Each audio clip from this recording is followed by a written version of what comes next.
The morning sun streamed through the floor-to-ceiling windows of the luxurious penthouse apartment, casting long shadows across the pristine marble floors. James Chen stood at the window, his sharp features reflected in the glass as he looked out over the city he helped shape with his tech empire. At just 35, he had everything money could buy, but the one thing he wanted most seemed forever out of reach. Behind him, his wife Lali moved quietly through their morning routine, preparing green tea the traditional way her grandmother had taught her. The familiar scent filled the air, but today it brought no comfort to either of them. The silence between them stretched thin and brittle, like ice about to crack. "The doctor called," Lali said softly, her hands wrapped around her teacup. "About yesterday's tests." She didn't need to say more. After 5 years of marriage and countless fertility treatments, they both knew what another phone call meant. James didn't turn around. His reflection showed no emotion, but his knuckles turned white as he gripped his phone tighter. "I have a board meeting," he said, his voice controlled and distant. It was the same voice he used when closing million-dollar deals, not the warm tone that had made Lily fall in love with him 10 years ago. The past few years had slowly chipped away at their once perfect relationship. Each failed treatment, each negative test, each hopeful moment followed by disappointment had left its mark. James had watched his college friends welcome children, had endured the questioning looks from his traditional parents, and had faced the whispers in business circles about his lack of an heir. Lily set down her cup, the gentle clink echoing in the silence. "We could try again," she suggested, though her voice trembled slightly. Dr. Thompson mentioned a new treatment protocol. "Enough." James finally turned, his face a mask of carefully controlled frustration. "We've spent 5 years trying.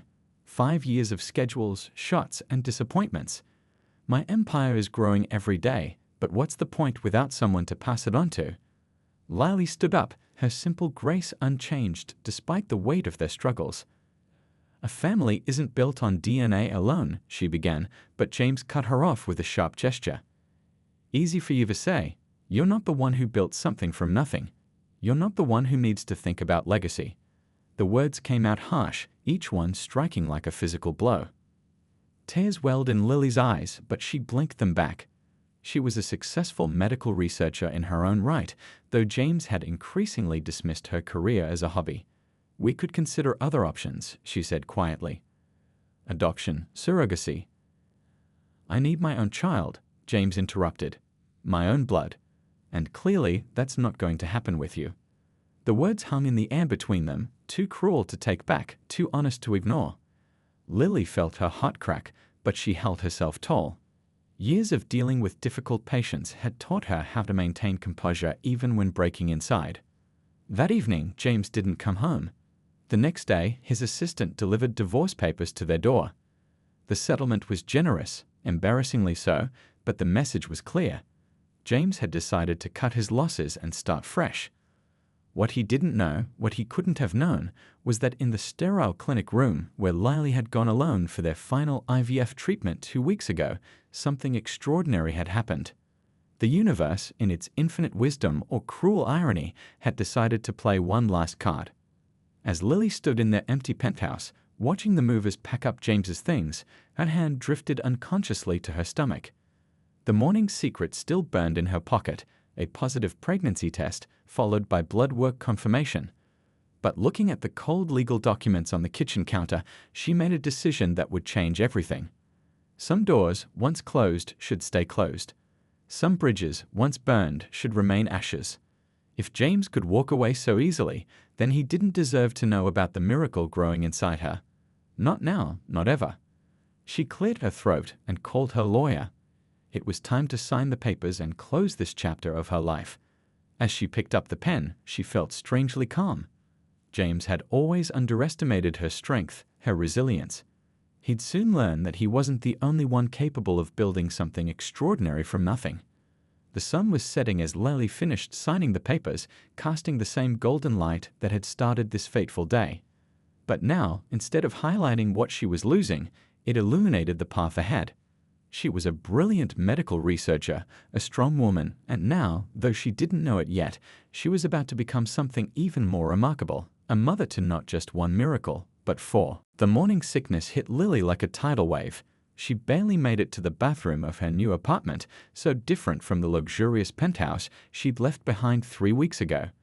This place was smaller, simpler, but it was hers.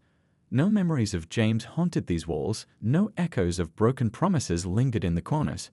She hadn't planned on taking the pregnancy test that morning. After years of negatives, she'd learned to protect her heart from hope. But something felt different this time. When 2 pink lines appeared, she'd stared at them for a full hour, afraid they'd disappear if she blinked. The blood work at her hospital confirmed it, but nothing could have prepared her for what Dr. Zhang, her colleague and friend, told her next. "Lily," Dr. Zhang said, looking at the ultrasound screen with wide eyes. "I'm seeing multiple heartbeats." Lily's own heart seemed to stop. "Multiple? What do you mean?" "4," Dr. Zhang whispered, her voice filled with awe. "4 distinct heartbeats. Lily, you're carrying quadruplets." The world tilted on its axis. Lily gripped the examination table, her knuckles turning white. 4 babies. 4 tiny lives growing inside her. The last gift of that final IVF treatment, the one James had dismissed as another failure. That evening, Lily sat on her small balcony, watching the sunset paint the sky in shades of pink and orange. Her hand rested on her still flat stomach, trying to comprehend that 4 little hearts were beating beneath her palm. The irony wasn't lost on her. James had left because he wanted an heir, and now she carried 4 of them. Her phone buzzed. Another message from James's lawyer about finalizing some details of their divorce. She ignored it, just like she'd ignored the business news announcing James's upcoming marriage to a young socialite. Let him have his new life. She had more important things to focus on. The next few weeks passed in a blur of morning sickness, doctor's appointments, and careful planning. Lily threw herself into her research work, determined to secure her position at the hospital before her pregnancy became visible. Her groundbreaking study on genetic markers was gaining attention in medical circles, and she needed to establish herself firmly before taking maternity leave. "You should tell him," her mother urged during one of their weekly video calls. "He has a right to know." But Lily remembered the coldness in James's eyes that last morning, the casual cruelty of his words. "No," she said firmly. "He gave up any rights when he walked away. These babies will never know what it feels like to be considered a disappointment." The challenges ahead were daunting. Carrying quadruplets was high risk, and raising 4 children alone would be even harder. But Lily had always thrived under pressure. She began converting her home office into a nursery, researching the safest cribs and car seats, and planning how to modify her work schedule. Her colleagues at the hospital became her support system. Dr. Zhang helped monitor her pregnancy, while the head of research offered her the flexibility to work from home when needed. The hospital's daycare center even agreed to reserve spots for all 4 babies, a logistical miracle that brought Lily to tears of relief. As her belly grew, so did her determination. She started a journal for each baby, documenting everything from her first ultrasound to her hopes for their future. "Your story begins with love," she wrote, "not with loss. Your father's choices are his burden to bear, not yours." One afternoon, while reviewing patient files, Lily discovered something extraordinary in her research data. A pattern in genetic markers that could revolutionize fertility treatments. The irony made her laugh. Here she was, carrying 4 babies, while potentially helping others overcome the very struggles that had torn her marriage apart. The media caught wind of her research breakthrough. Headlines praised the innovative work of Dr. Lali Wong, and research grants started pouring in. For the first time, Lily felt truly grateful for James's absence. In his shadow, this achievement might have been dismissed as a hobby. Now, it was the foundation of her children's future. 6 months into her pregnancy, Lily waddled into an emergency board meeting at the hospital. Her presentation on the research findings left the room stunned. As funding offers rolled in, she realized she'd never needed James's billions. She was building her own empire, one that would help thousands of families struggling with fertility. That night, as she felt her babies moving inside her, Lily made them a promise. "You'll never know the pain of feeling unwanted," she whispered. "You'll grow up knowing you were loved from the very first moment, that you were worth fighting for, worth changing everything for." A kick, or perhaps 4 kicks, answered her words. Lily smiled, remembering how James had always said that everything in life should generate returns. Well, these returns would be measured in first steps and midnight feedings, in crayon drawings and science fair projects, in love multiplied by 4. The sun rose on another day, and Lily faced it with the quiet strength of a woman who had discovered that sometimes life's greatest gifts come disguised as its greatest challenges. In 3 more months, she would meet the 4 little miracles who would change everything. But for now, she had work to do, a future to build, and a story that was only beginning to unfold. The delivery room burst into chaos as 4 distinct cries filled the air, one after another. Lily, exhausted but radiant, watched in wonder as the medical team carefully tended to each of her precious babies. 3 boys and a girl, all perfectly healthy despite being born 6 weeks early. They're fighters, just like their mother, Dr. Jung said, tears of joy in her eyes as she helped place the first baby in Lily's arms. Lily named them with purpose and meaning. The eldest boy she called Andrew, after her grandfather who had taught her the value of persistence. The second boy became Brian, meaning strong and virtuous. The third boy she named Colin, meaning victory, because his heartbeat had given them a scare during delivery. And finally, her daughter Dawn, because she represented new beginnings. The first year passed in a blur of midnight feedings, diaper changes, and juggling work with motherhood. Lily's research team proved invaluable, allowing her to work flexible hours and sometimes bring the babies to her lab. The hospital daycare became a second home, with the staff marveling at how the quadruplets seemed to share a special bond, comforting each other even as infants. By their second birthday, their distinct personalities began to shine through.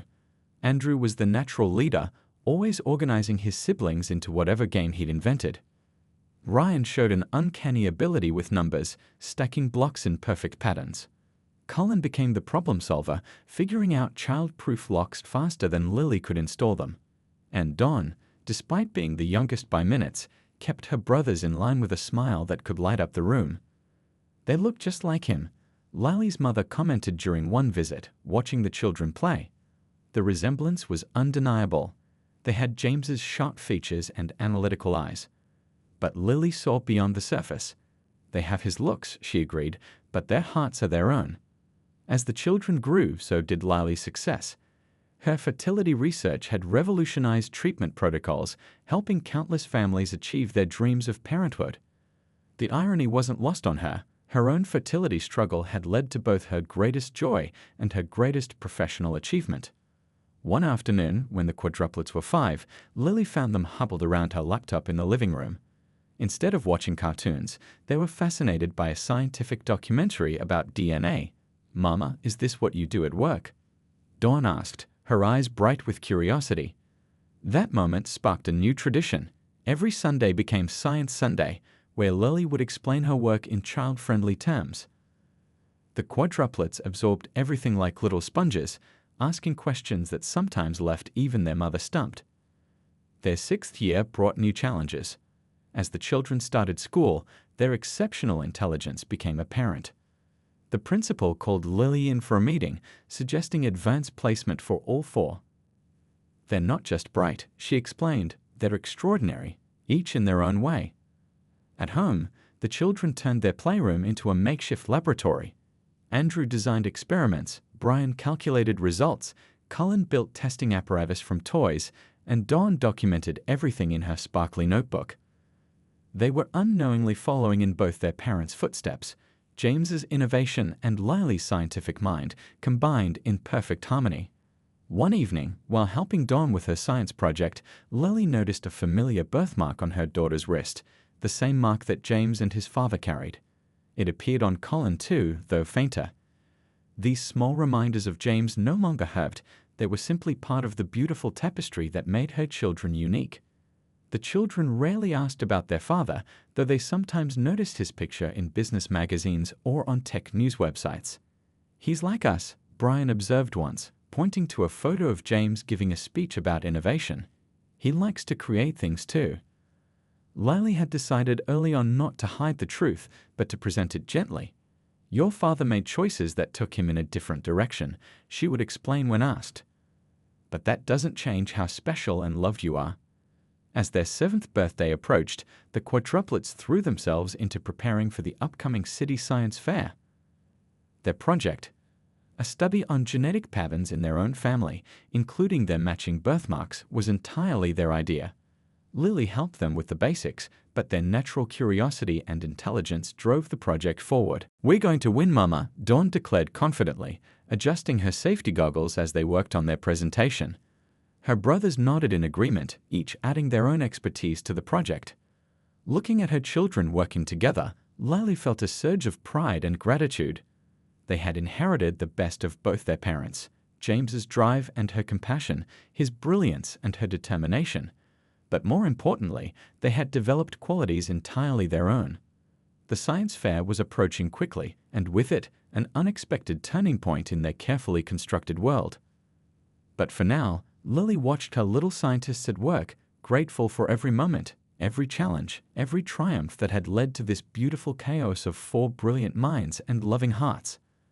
Little did she know that their upcoming science fair project would set in motion events that would shake their world to its core, bringing the past rushing back in ways she could never have anticipated. The city science fair buzzed with excitement as hundreds of young scientists set up their projects in the convention center. James Chen straightened his tie, mentally preparing himself for another day of corporate obligations. As lead judge and main sponsor of the event, he was expected to show enthusiasm for every baking soda volcano and plant growth experiment that crossed his path. His assistant handed him the judging schedule. "The elementary division is first, sir." There's quite a buzz about one particular project, something about genetic patterns and hereditary traits. James nodded absently, his mind already drifting to the afternoon's board meeting. 7 years had passed since he left Lily, and his life had followed the precise path he planned. His company had tripled in size, his new wife graced magazine covers, and yet something always felt missing. The elementary division projects filled 3 rows of tables. James moved methodically down the line, offering encouraging smiles and practiced comments. Then he turned the corner and stopped dead in his tracks. 4 children stood confidently beside their display, wearing matching lab coats with their names embroidered in gold thread. Andrew, Brian, Colin, and Don. But it wasn't their professional appearance that made James's heart skip a beat, it was their faces. His own eyes stared back at him, multiplied by 4. "Welcome to our presentation on genetic inheritance patterns." Andrew stepped forward, his posture perfect, his voice clear and confident. "We've been studying how certain traits pass from parents to children." James gripped his judging clipboard tighter, trying to maintain his composure. Brian, the second child, pointed to a series of photographs showing various genetic markers. "We started by documenting obvious inherited traits in our own family," he explained, his analytical tone eerily familiar. "Like our birthmarks," Colin added, rolling up his sleeve to reveal a distinctive crescent shape on his wrist, the exact same mark James saw in his mirror every morning, the same mark his father and grandfather had carried. Dawn, the only girl, continued the presentation, her eyes sparkling with intelligence. "We also tracked less visible traits, like the way we all solve puzzles using the same method, or how we all have perfect pitch." James barely heard the technical aspects of their presentation. His mind raced, calculating dates, remembering that final round of IVF he dismissed as failed. 7 years. 4 children. The timing, it couldn't be coincidence. "And who helped you with this project?" he managed to ask, his voice hardly above a whisper. "Our mom," Dawn beamed. "She's a genetic researcher. She says science is about asking the right questions and being brave enough to find the answers." The mention of their mother brought James back to reality. He glanced around frantically, half expecting to see Lily watching from the crowd. But she wasn't there, just her children, their project, and the undeniable truth staring him in the face. "Could you tell us what you think about our hypothesis?" Andrew asked eagerly, unaware of the internal storm brewing behind James's carefully controlled expression. James looked at their data charts, their careful documentation, their confident faces that mirrored his own determination. These children weren't just bright. They were extraordinary. They had his drive for excellence and what he recognized as Lily's methodical approach to problem solving. "Your work is..." He paused, emotions threatening to break through his professional facade. "Your work is exceptional. Truly extraordinary." The quadruplets beamed at his praise, their smiles identical and heart-wrenchingly familiar. James wanted to stay, to ask more questions, to understand everything about these remarkable children who could only be his own. But years of corporate training kept him moving forward, despite his trembling hands. Later that evening, alone in his luxury office, James pulled up every article he could find about Lily's work in genetic research. Her success in the field was impressive: breakthrough studies, innovative treatments, multiple awards. She had built her own empire while raising their children, the children he hadn't known existed. His new wife's voice chirped through the intercom, reminding him about their dinner reservation. James ignored it, staring instead at a group photo from the science fair. 4 bright young faces smiled up at him, their features a perfect blend of his and Lily's. The reality of what he'd walked away from 7 years ago crashed over him like a tidal wave. He'd left in search of an heir, only to discover he had 4 brilliant children who had grown up without him. Children who were already showing the kind of intelligence and drive he'd always hoped to pass on. As night fell over the city, James remained in his office, his carefully constructed world crumbling around him. The children's project had been about genetic inheritance, but they'd unknowingly revealed something far more significant: the magnitude of what he'd lost through his own choices. He opened his laptop and began to type, knowing that his next moves would need to be carefully planned. Somewhere in the city, 4 remarkable children were probably celebrating their science fair success, unaware that their simple project had just changed everything. And James Chen, the man who had built his empire on calculating risks and returns, faced the biggest challenge of his life: finding a way to make amends for the biggest mistake he'd ever made. The following week passed in a blur for James. His usually precise schedule fell into chaos as he devoted every spare moment to learning about the children he'd never known. Their science fair project had won first place, and the local paper had run a small article about the brilliant quadruplets. He read it so many times the paper wore thin at the creases. His private investigator's report lay heavy on his desk. The children attended Bayview Elementary's gifted program. Andrew led the chess club. Brian had already completed 6th grade math. Cullen invented things in his spare time, with 2 pending junior patents. Don played violin and had perfect pitch. They were, by all accounts, extraordinary. "Sir," his assistant interrupted his thoughts, "your wife is on line 1. She's asking about the charity gala tonight." James stared at the blinking phone light. His current wife, Rita, was everything he'd thought he wanted: young, beautiful, socially connected. But in the week since the science fair, her constant chatter about parties and social appearances felt hollow. "Tell her I'm in a meeting," he said, turning back to his computer where he'd pulled up Lily's research profile. Her latest paper on genetic markers had revolutionized the field. The same brilliant mind he'd once dismissed as unfocused had built something remarkable, both in science and in raising their children. That evening, instead of attending the gala, James found himself parked outside the children's school, watching from a distance as they left their after-school science club. They walked together, laughing and talking, their backpacks bouncing with each step. A familiar figure waited by a modest SUV, Lily, her hair shorter than he remembered, but her grace unchanged. The sight of them together, this family he'd never known, made his chest tight. He watched as each child hugged Lily before climbing into the car, saw how she checked each seatbelt personally, noticed how she listened intently to their excited chatter about their day. Back at his office, James finally did what he should have done days ago. He called Dr. Thompson, their old fertility specialist. "I wondered when you'd call," Dr. Thompson said quietly. "I assume you've met them." "You knew," James accused, his voice rough. "You knew she was pregnant when I left." "Doctor-patient confidentiality," Dr. Thompson replied. "But yes, we confirmed the pregnancy the day after you left. Lily made her wishes very clear. She didn't want you contacted." The truth hit James like a physical blow. 4 babies. She carried and delivered 4 babies alone. "Not alone," Dr. Thompson corrected. "She had support: her medical team, her family, her colleagues. The only person missing was you, and that was your choice." The words stung because they were true. James looked around his expansive office at the awards and achievements that had felt so important just days ago. What good was building an empire if you had no one to share it with? Rita burst into his office the next morning, waving a society magazine. Why weren't we at the gala? Everyone was asking about us. She stopped short at the sight of his desk, covered with printouts about child development and custody laws. We need to talk, James said quietly. For the first time in their 3-year marriage, he truly looked at the woman he'd chosen as his second wife.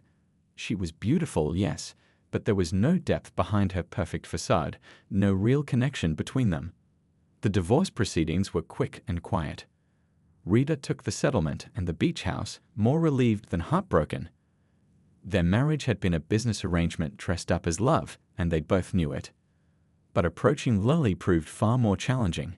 His carefully worded emails went unanswered. His attempts to schedule meetings through proper channels were politely deflected. The wall she built around their children was strong, reinforced by 7 years of absence.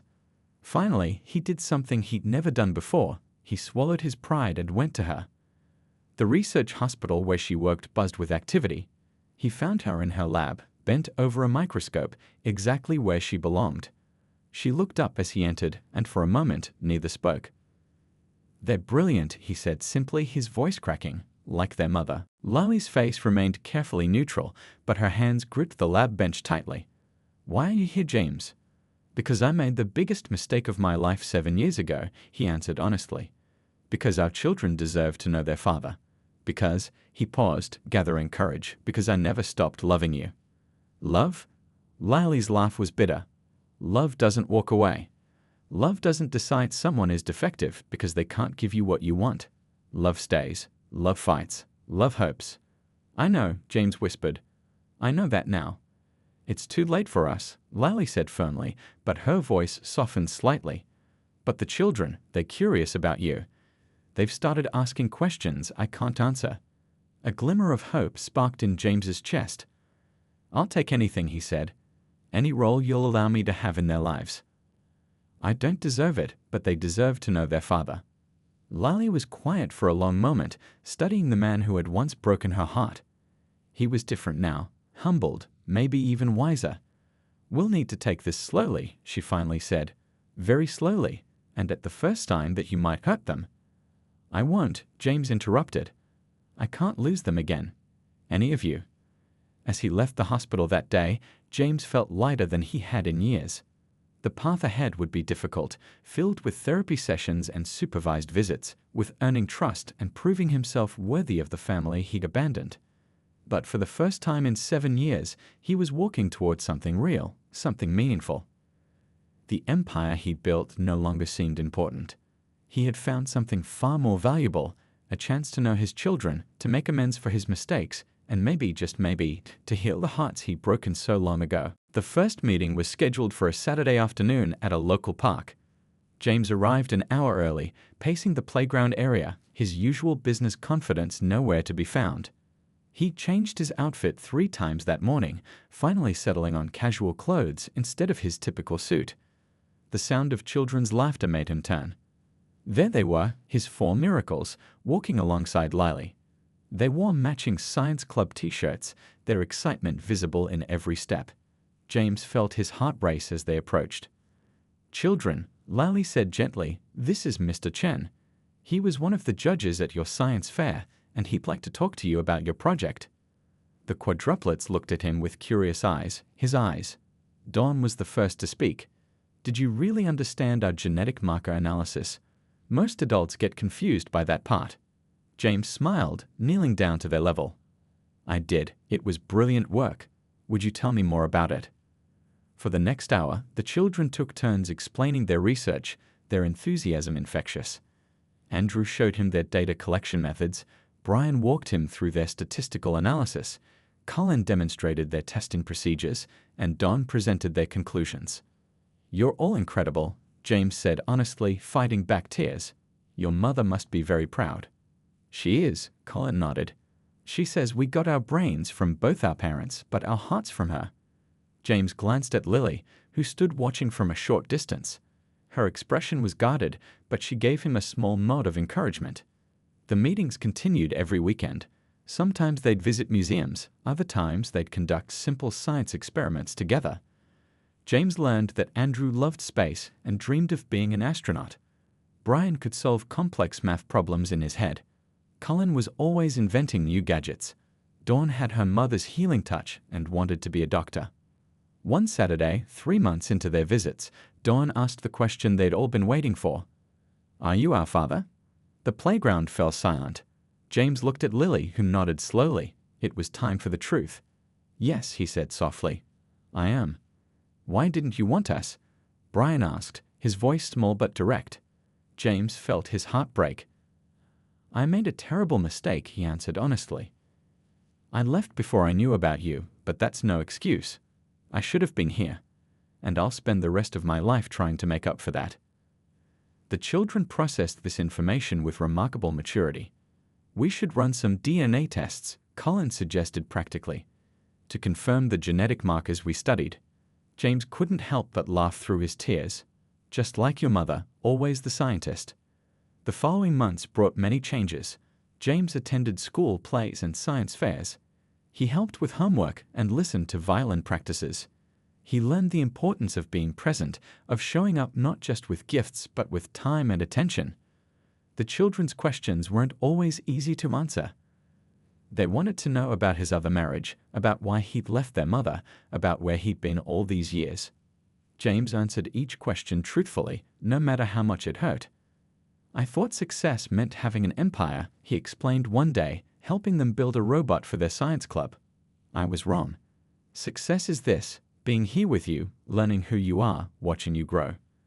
Lily remained cautious but cooperative. They attended parent-teacher conferences together, coordinated schedules, and slowly built a new kind of relationship based on their children's needs rather than their past. 1 year after their first meeting in the park, James made a decision that shocked the business world. He stepped down as CEO of his company, taking an advisory role instead. But why? Dawn asked when he told them. "You built that company from nothing." James smiled, helping her adjust her safety goggles as they worked on her latest science project. "Because I built it thinking it was the most important thing in the world. Now I know better." The change in James was profound. He moved to a smaller house closer to the children's school. He started a foundation funding education in science and technology. Most importantly, he learned to listen, really listen, to his children's dreams, fears, and ideas. During one of their weekend experiments, Andrew accidentally knocked over a beaker of colored water. Instead of getting upset about his stained shirt, James laughed and helped clean up. "You know," he said, "sometimes the best discoveries come from mistakes." "Like how you discovered us at the science fair?" Dawn asked innocently. "Exactly," James replied, pulling her into a hug. "That was the best discovery of my life." 2 years after their reunion, the Quadruplets won the national science competition with a project on family bonds and genetic inheritance. As they accepted their award, they thanked both their parents, their mother for her unwavering love and support, and their father for showing them that it's never too late to learn from mistakes. Lily and James sat together in the audience, not as a couple but as partners in raising 4 extraordinary children. Their own relationship had evolved into something neither had expected, a friendship built on mutual respect and shared love for their children. "They're amazing," James whispered during the ceremony. "They are," Lily agreed. "And they got that from both of us, your drive and my heart." As they watched their children on stage, both understood that true wealth had nothing to do with money or empires. It was measured in moments like these, in science projects and family dinners, in bedtime stories and weekend experiments, in the simple joy of watching 4 brilliant minds and loving hearts grow and flourish. The story that began with abandonment had transformed into something beautiful, a testament to the power of love, forgiveness, and the unexpected ways life brings people together. For James, it was never about regaining what he'd lost, but about earning the privilege of being part of something far more precious than any empire he could have built alone.